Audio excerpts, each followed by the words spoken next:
Tim's News Explosion. Tim's News Explosion. Tim's News Explosion. Tim's News Explosion. Tim's News Explosion. Tim's News Explosion. Tim's News Explosion. Tim's News Explosion.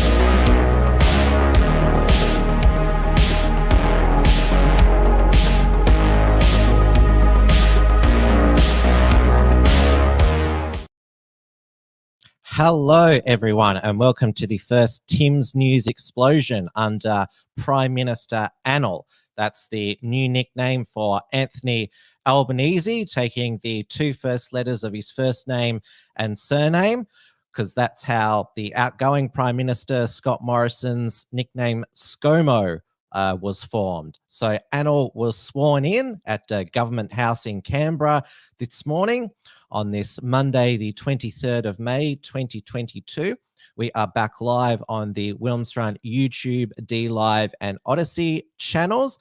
Thank you to all of those who watched our marathon election night coverage, which ended just after midnight, after AnAl had given his victory speech. Hello to everyone in the chat.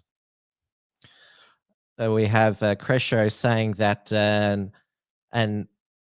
an alien probing sounds fun. Yes, we're going to probe his first day in the job. I see that Reg Penny is there. We'll be playing Nearer Thy God to Thee by now, since the degenerates voted to kill our country as they are brainwashed by the MSN. I think Reg means mainstream media, because in this monkeypox age, MSN also stands for men who have sex with men, and dumbed down by the education system controlled by the communists. Reg is from New South Wales, so David Shoebridge from the Greens will be one of the new senators who Reg calls shitbrains.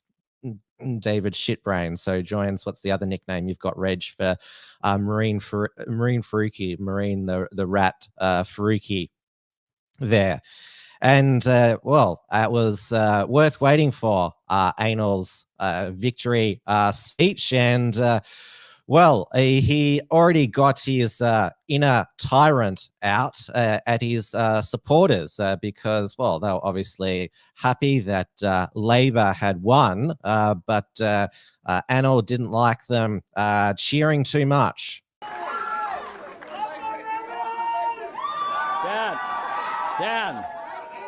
Down. No. Can we have order, please? Can we have a bit of order? I intend to run an orderly government, and it starts here, so behave.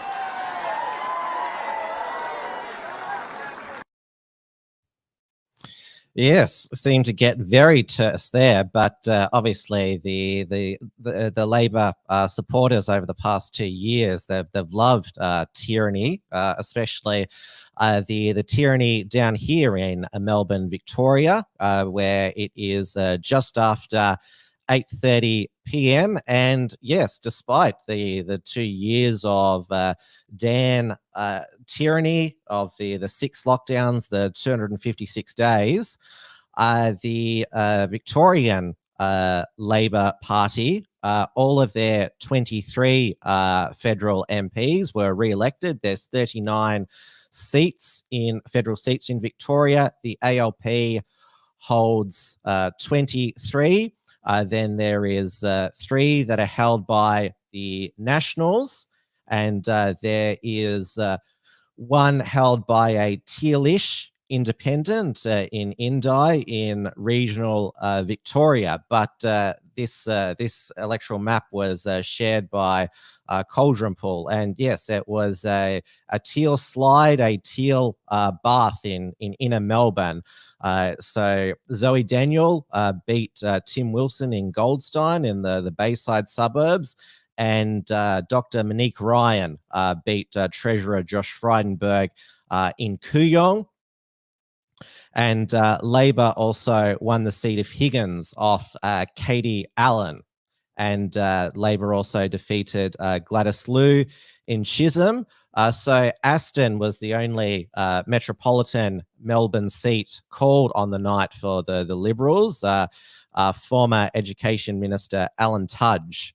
And so Menzies and Deakin, it looks like that Michael Sukkar and will retain Deakin, and the new Liberal candidate for Menzies, Keith Walden, will retain that seat. So they have 3. This map excludes Casey and Flinders, which were both retained by the Liberal Party.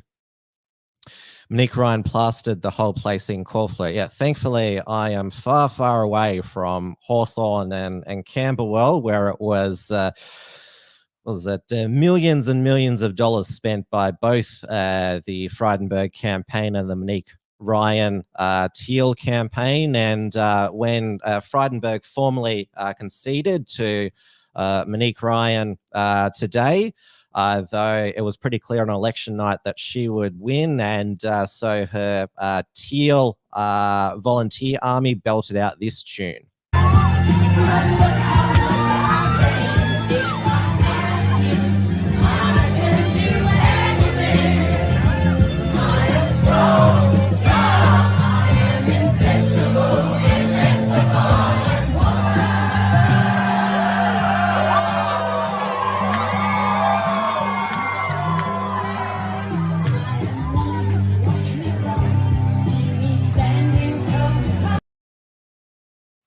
And the guy with the rainbow flag, that is Rob Ballew, who was Monique Ryan's volunteer manager, son of former Liberal Victorian Premier Ted Ballew.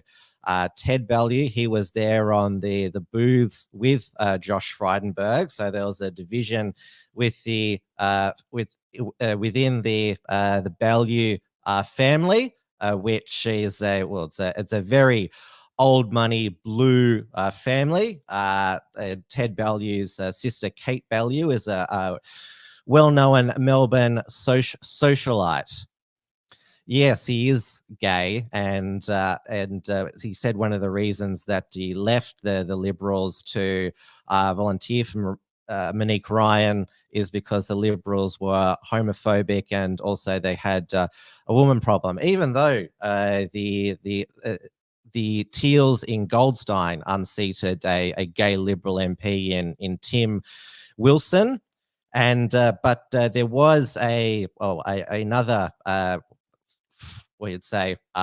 former Liberal, or when I say, I wouldn't say they come from Liberal royalty.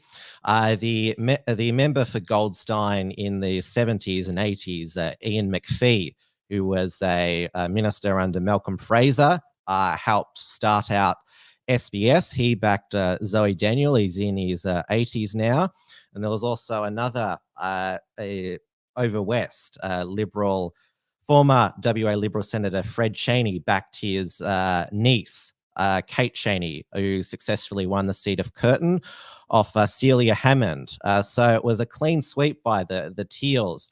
They've already got Warringah with Zali Steggall, who easily defeated Catherine Deeves from the Liberals. So they go from 1 seat to 7 seats, 4 in New South Wales, and 2 in Melbourne, and 1 in Western Australia. And Celia Hammond, she was the only woman that they were all women challengers, the Teal Independent candidates. They're all women. All the 7 Teals they'll be on the crossbench, because AnAl will just scrape through a majority. And they all got backing and funding from a Climate 200, which was founded by a man, the son of Australia's first billionaire, Simon Holmes a Court. And we had a sequel to Simon Holmes a Court, you'd say confrontation with Jane Hume at the Kooyong polling booth. They also crossed paths on Channel 9's election night. but I hope that we can get a resolution and she can withdraw those lies as we come out of this election. Jane Hume? I think I got a sorry, not sorry, and if you see the full video, you'll see it was in fact a setup. Simon, it was pretty disgraceful behaviour. I hope it took some paint off your celebrations tonight. Well, looking forward to getting your full apology. Thanks, Jane. Stick it up your jumper. OK, on that note, Simon Holmes, a court from Kooyong. Thank you for joining us on 9. Thanks a lot. Well, that was interesting. That ended well, I thought. So, look, moving right along to the numbers in Kooyong. Now, saying stick it up your jumper, that's the more polite terminology for stick it up your ass. And Jane Hume has put her hand up for the deputy leadership. So it's been confirmed tonight that Peter Dutton will be elected Liberal opposition leader unopposed. And Jane Hume, who's in the Senate, actually, and Ruston also in the Senate. And there is also Karen Andrews, the former Home Affairs Minister now. She's also, and Queensland, she's also putting her hand up for the deputy leadership. I don't think she'd get it since Dutton is also a Queenslander, having two Queenslanders, though the LNP did very well in Queensland. And also Susan Ley, the rural Liberal in southern New South Wales, also former Environment Minister, running for deputy, though she's very old. She's actually 60, though she looks very good for her age. And Rowan Dean on Outsiders on Sunday has made the bold prediction that it's going to be Trump in 2024 and Dutton in 2025. This clip was actually posted by Kevin Rudd to mock Rowan Dean the day after the election, though what Rowan Dean said, I'm sure what a lot of people want. When you shed your party's convictions, principles and values, toss them out the window. Now we are faced with 3 years of hardcore left-wing government that will destroy the fabric of this nation. We will see our living standards crushed, our livelihoods damaged, our cultural institutions devastated, our kids' future prosperity decimated because, despite every warning we gave you, Scott Morrison and the bedwetters betrayed their Conservative base, and then they all lost their seats. Talk about instant karma. But there is a silver lining to this cloud. The Liberal Party under Peter Dutton has the chance to be a true Conservative mainstream party now that all the bedwetters have gone. Personally, I can't wait for, check my diary, early 2025. Put it in your diary too. Donald Trump will be sworn in as the next US president, or Ron DeSantis, and a few weeks later, Peter Dutton and the Liberals will be swept into power in Australia following 3 disastrous and incompetent years of a Teals-led Labor government where Parliament obsesses over woke identity politics, climate and Indigenous issues as the economy grinds to a halt under their watch. It's going to be a long 3 years. It sure is. But 2025, mark it in your diary. Dutton, Trump, the Liberals will be back. In the meantime, Rowan Dean is right that energy prices are going to go up. The cost of food, all life's essentials are going to go up. I was just reading tonight in the UK Telegraph that they're looking at, gene-edited crops to help with the looming food shortages. So they're, gain-of-function crops, you could probably call them. Now, the state that was the most decisive in delivering majority government to Anthony Albanese was Western Australia, where it seems that the Mark McGowan love affair, the people of Western Australia, they still love him, and so there was the Labor Party won 4 seats. 2 of those seats were won by people of colour. And also, well, the Liberals lost 5 seats in total because they also lost Curtin. Now, despite Albanese saying he wants to unite the nation, Mark McGowan is clearly going to be the leader of attacking the opposition because this is what he said about Peter Dutton becoming Liberal leader. This is what he said this morning, Mark McGowan. Just on Dutton, do you have any thoughts about the likelihood that he's going to be the new Liberal opposition leader? Oh, well, apparently he will be. He's an extremist. And I don't think he fits with modern Australia at all. And he doesn't seem to listen. He's extremely conservative. I actually don't think he's that smart. I've seen him present on things. I don't really pick up there's much there. Do you want to see... As opposed to Scott Morrison is a clever guy. I don't pick up that Peter Dutton is fit to be Prime Minister. Do you want... Yeah, so if Mark McGowan calls Peter Dutton an extremist, then Peter Dutton's probably the right man for the job. And the irony of Mark McGowan calling anyone an extremist after his reign in WA, he also lashed out at the national media for, being bullying, intimidating, rude, for chasing Anthony Albanese out of that press conference. He also called the UAP volunteers misfits and losers. Now, I see a few people asking in the chat who is going to be the new Home Affairs Minister. I'm not sure if that has a double meaning there. Who is going to be the new Home Affairs Minister? Well, the great news is it's not going to be Christina Keneally. She lost in Fowler. They didn't want a foul person in Fowler. She lost to the local independent Dai Lee. And Christina Keneally formally conceded yesterday on Twitter. So she arrived in Australia as a refugee from Vietnam, and the Vietnamese in Australia, they definitely hate communism. They hate the Communist Party of Vietnam. And David Hiscock from the XYZ he's done some very good post-election articles. I don't agree with all of what he's posted, but yeah, he certainly still entertains me. And he makes the point here, the outrageously anti-white KKK, because that's her initials, her middle name is a K initial as well, was defeated by an explicitly anti-white campaign against her. Her vanquisher won because she appealed directly to her fellow Vietnamese to vote against the white woman.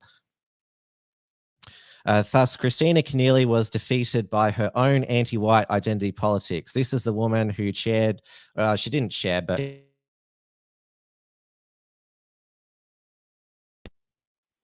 God damn it, my mic went again. Sorry, I used the Lord's name in vain. Thus, Christina Keneally was defeated by her own anti-white identity politics. This is the woman who chaired the so-called inquiry into extremist movements and radicalism in Australia, who literally wanted to ban shitposting. And also mentions here that Gladys Liu lost in Chisholm, and the winning Labor candidate, Karina Garland, not a Chinese Australian, has won convincingly. And David Hiscock here speculates that the reason that, because Labor ran another Chinese Australian, Jennifer Yang, I think her name was, in 2019, who also had been photographed with United Front CCP operatives. So it's interesting here what David Hiscock says, maybe that to neutralize the CCP issue, that's why Labor chose a non-Chinese Australian. Hadron Anti-Billing says, people are arguing on Twitter over what's more racist, white or Vietnamese candidates for Fowler. It'll be interesting to see if next federal election, if the local Vietnamese that Christina Keneally bumped out, Chu Lee will run in that seat. So 2025 in Fowler could potentially be Dai Lee against Chu Lee. And if, Fiona Martin got Sally Suto, who defeated her in this seat of Reed, confused with Chu Lee, then she's going to be ultra confused with two Vietnamese immigrants who both have the surname Lee.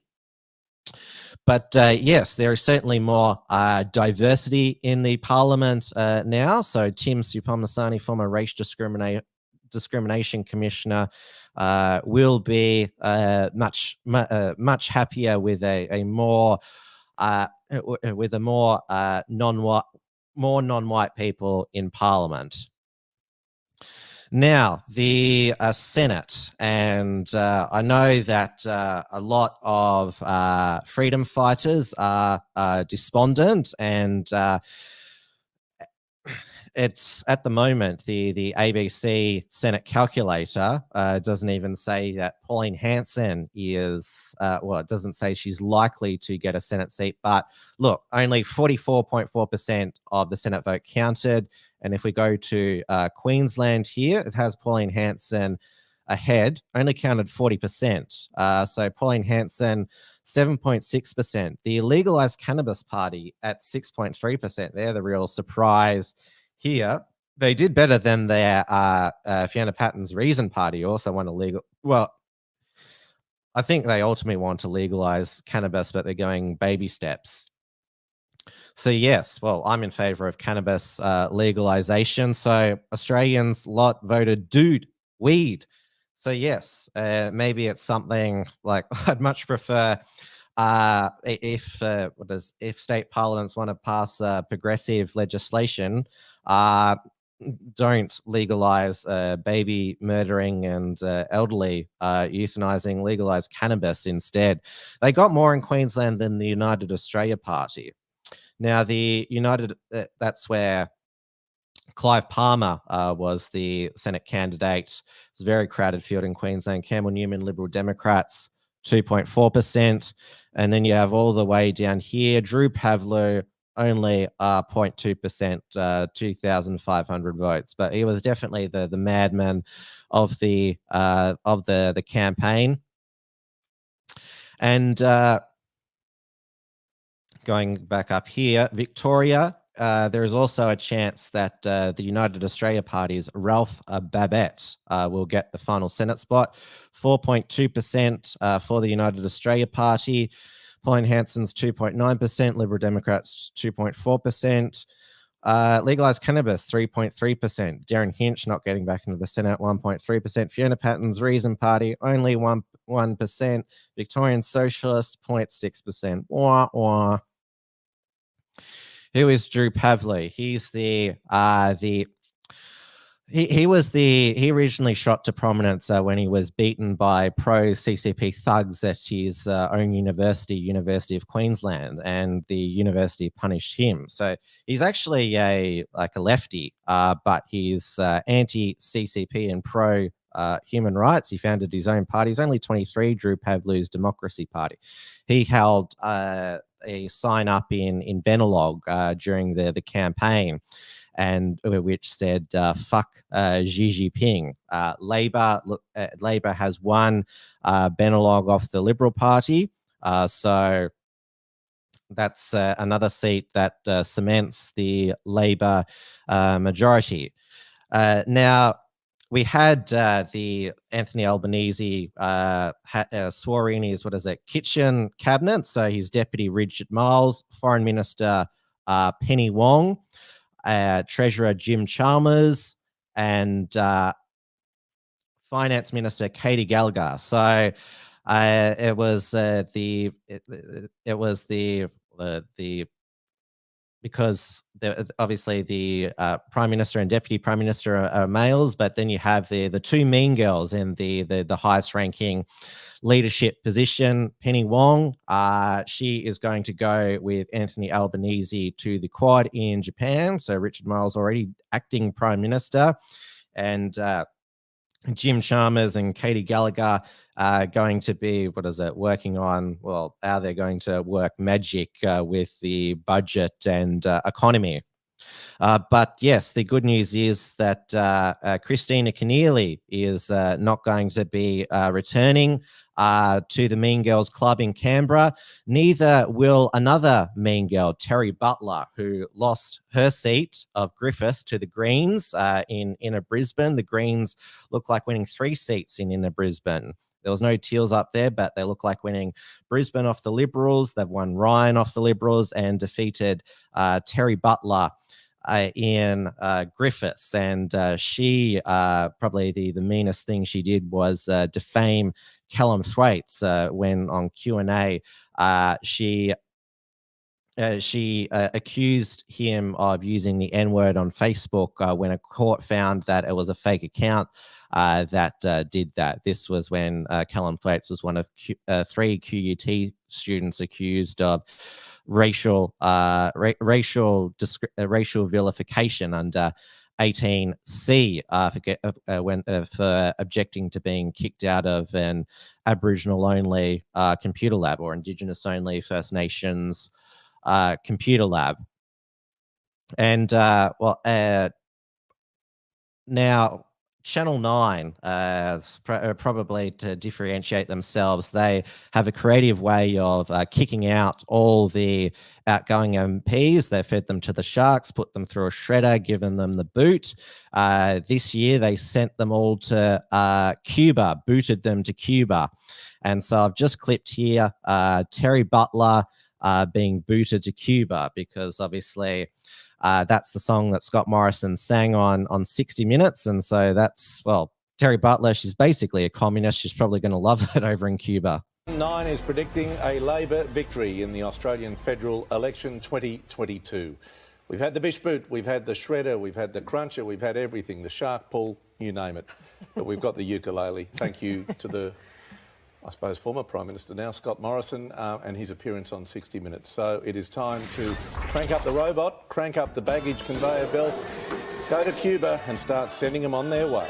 And who is first? It is the ALP's member for Griffith. Goodbye, Terry Butler. Big call. No, you might regret that one. Okay, all right. We might live to regret it, but for now, Terry, it's off to Cuba.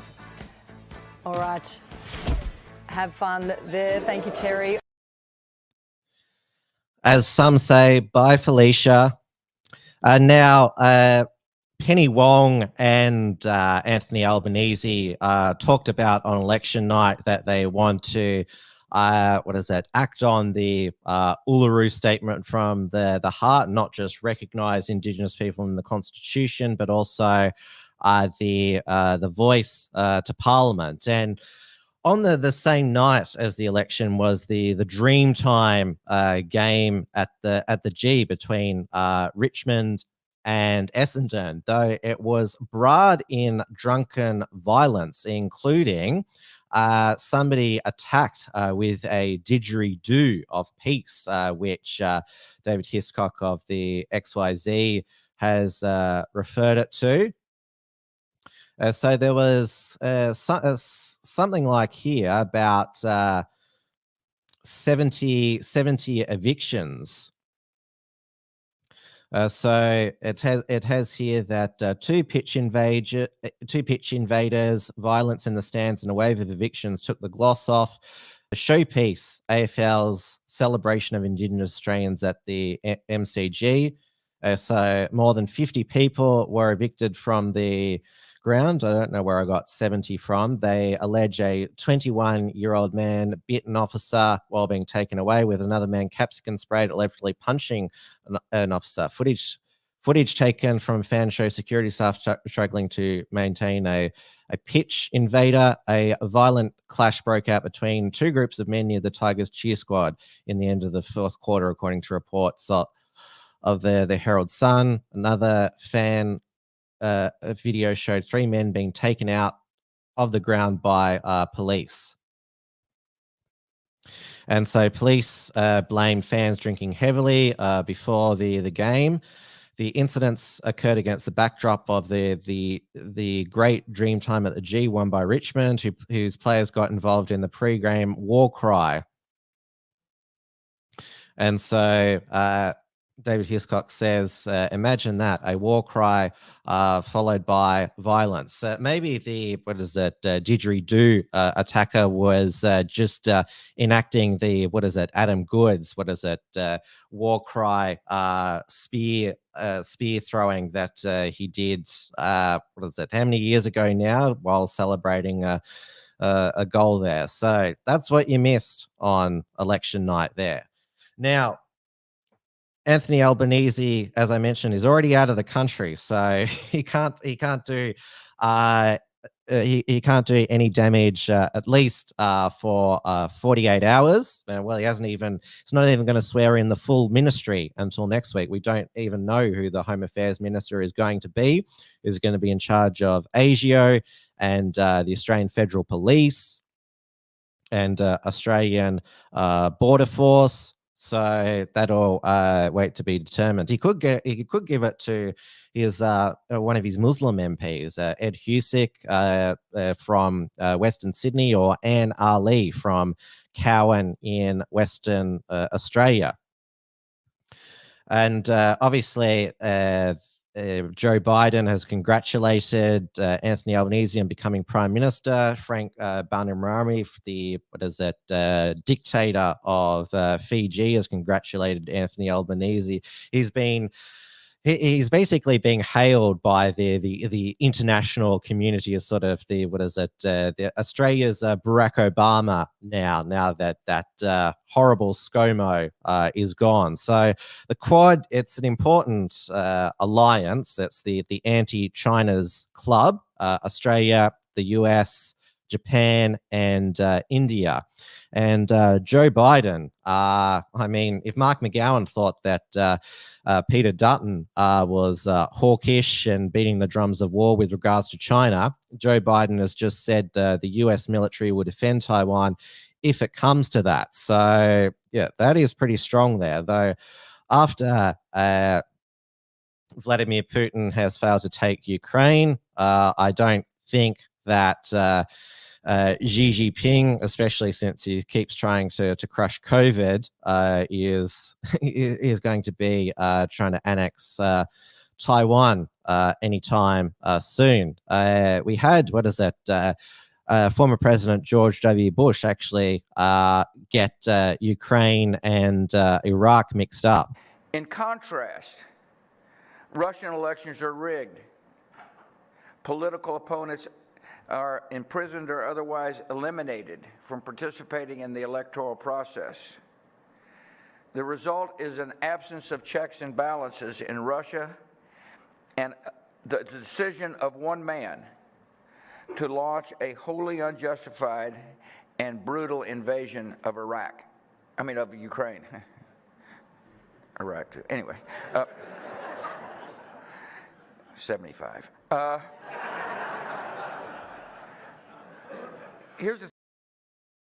Well, at least he finally admitted that he did a brutal and unprovoked invasion of Iraq there. So, yeah, he had a Freudian slip of the tongue and he basically said, yeah, that's right. Now, obviously, with a new AnAl government federally, Labor government, what does that mean for the Australian winter? Because COVID numbers, they're actually down across Australia today, maybe because it's a Sunday or maybe because the election campaign itself was a big super spreader event. But Mel McPhee, I see you in the chat up in Queensland. Anastasia Palaszczuk today has said that all Queenslanders can get a free flu jab because apparently there's 10 people in ICU and about 150 people in hospital with influenza A, and apparently there's nearly 5,000 cases in the state. Maybe we'll start getting the tracker daily numbers for the flu, who's tested positive and who's in hospital. Currently, there's still only 2 Australians infected with monkeypox. So we had the WHO convene a meeting. Joe Biden says he was concerned. And we have We have here Belgium becoming the first nation to introduce compulsory 3-week monkeypox quarantine for anyone being infected. Apparently, they only have, 4 cases. So all 3 are believed to be linked to the recent Darklands Fetish Festival in Antwerp. And while cases in Spain are believed to be connected to a super spreader event at an adult sauna. There's reason to assume that the virus has been brought in by visitors from abroad, and the festival, after the recent cases in other countries, Darklands Festival organizers said in response to the outbreak. But do not be homophobic or racist, because the illness first came in, the first human infections were in Africa, and that's where the original outbreaks have been. So mind your language. UN scolds homophobic and racist monkeypox coverage. So the United Nations AIDS Agency, UNAIDS, well, the UN itself is an AIDS on the world. Certainly, the UN weakens the world in the same way that AIDS weakens your immune system. So it's announced some reporting on the monkeypox viruses as racist and homophobic, warning irresponsible language was undermining the response to the outbreak as it gathers pace across the globe. So there you go. There's going to be it seems there's going to be no closing of gay saunas or sex clubs or anything like that, because that would be homophobic. So we'll see. Apparently, why don't we get a live update now? Because the UK apparently is going to announce some new monkeypox cases. Let's see if those numbers have come through. No, nothing from the UK Health Security Agency yet. So we'll see how many monkeypox cases they report. There's apparently a child in ICU with monkeypox because it can be fatal for immunocompromised people, pregnant women, and children. Now, where are we at? I've gone overtime here, but there's plenty to digest here. Let's conclude with some US news. Some good US news is that, the US Department of Homeland Security Disinformation Board has been shut down, which the government claims is because of disinformation. So Nina Jankovic, she said that was shut down because of disinformation, and that's the new White House press secretary replacing Jen Psaki, Karine Jean-Pierre. She is the first Black female gay press secretary there, and as that's Peter Ducey from Fox News asking a question, and all of the mainstream reporters, I think, still wear masks in the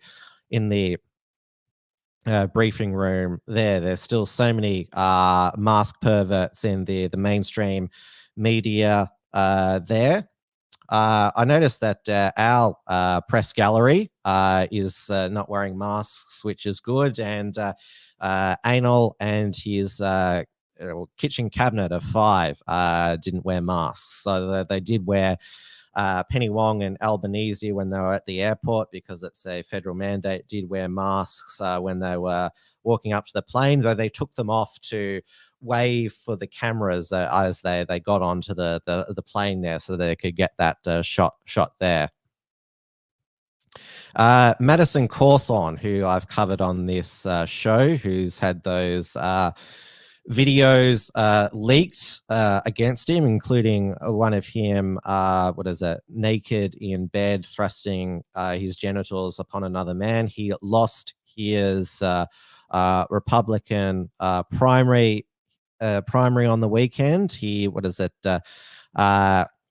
thanked the America First people who who had his back, and he said it's time for dark MAGA to truly take command. And now Marjorie Taylor Greene, she invented the term ultra MAGA. Now there's dark MAGA. There's 50 shades of MAGA. And so Joe Biden, he's been on several rants against ultra MAGA. Look, the bottom line is this. Americans have a choice right now between two paths, reflecting two very different sets of values. My plan attacks inflation and grows the economy by lowering costs for working families, giving workers well-deserved raises, reducing the deficit by historic levels, and making big corporations and the very wealthiest Americans pay their fair share. The other path is the ultra MAGA plan put forward by congressional Republicans to raise taxes on working families, lower the income of American workers, threaten sacred programs Americans count on like Social Security, Medicare, and Medicaid, and give break after break to big corporations and billionaires, just like they did the last time they were in power. Marg says that taxing corporations will make everyone equal, people before profits. That's very socialist and communist of you, Marg. That's not a good idea. And Hadron says US producer price index increased 15%. Hadron also says, sadly, we didn't get rid of the e-safety commissioner. Yes, because, Paul Fletcher, he promised to strengthen if the coalition was returned, the communications minister strengthen the powers of the e-safety commissioner. Savnik says they should wear masks and socially distance in those saunas. Hadron says health security agency, for fuck's sake. Yeah, exactly. And Mark says maybe they need air purifiers in those saunas. Now, nobody has been able to conclude why monkeypox has suddenly spread all throughout the West. It's the biggest Western outbreak.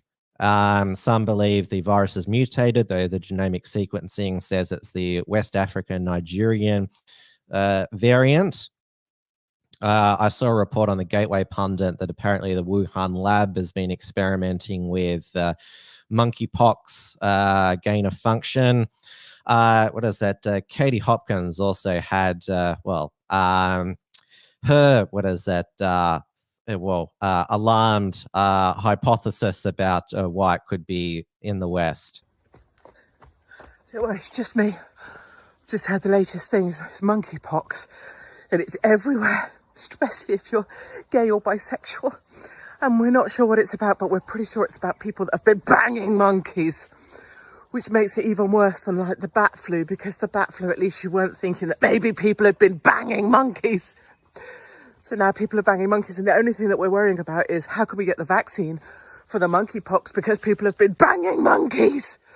And what's next? I don't know. Will it come from camels? Will it be like camel spots? I don't even know, but I'm sure Bill Gates has got a vaccine plan for it for when it comes, because he's got the vaccine. No, okay, fine. I just don't like the thought of people banging monkeys. Oh, Katie, there's already a vaccine for monkeypox. It's the smallpox vaccine. There's this been meme going around. This is from, again, David Hiscock's article on monkeypox, moneypox. But yes, there's already a vaccine, just as for the Japanese encephalitis, those deadly mosquitoes. There was already a vaccine available. Crescio says New Zealand is reporting cases of sheeplepox. Katie Hopkins was hypothesizing about camel pox. Is camel toe, is that caused by camels? She mentioned that nobody thought about the bat flu, that people had been banging bats, though in the South Park pandemic special, Randy Marsh and Mickey Mouse had sex with a bat in Wuhan. There's still that urban legend that the original HIV/AIDS started because somebody banged a monkey, but no, it's because there was a blood contamination from monkeys into humans in Africa. That's how it happened. Well, the Mozzies tend to bang us. I mean, they grab onto us and suck our blood. All right, I've gone way over time, but there was a lot to cover. Thank you so much, everyone, for tuning in again tonight after a busy few days. I'll be back later in the week, possibly for a Wilms front and definitely for Trad Tasman talk again with Stephen Barry. Let's hope that as the Senate count continues, Pauline Hanson's returned and the United Australia Party wins a Senate seat in Victoria, so it's not all bad there. So in the meantime, stay safe, stay sane, and stay healthy. It's clear if you want to avoid the monkeypox and the scabs, stay away from the saunas and the swingers and sex clubs. All right, good night, everybody. Tim's News Explosion. Tim's News Explosion. Tim's News Explosion. Tim's News Explosion. Tim's News Explosion. Tim's News Explosion. Tim's News Explosion. Tim's News Explosion.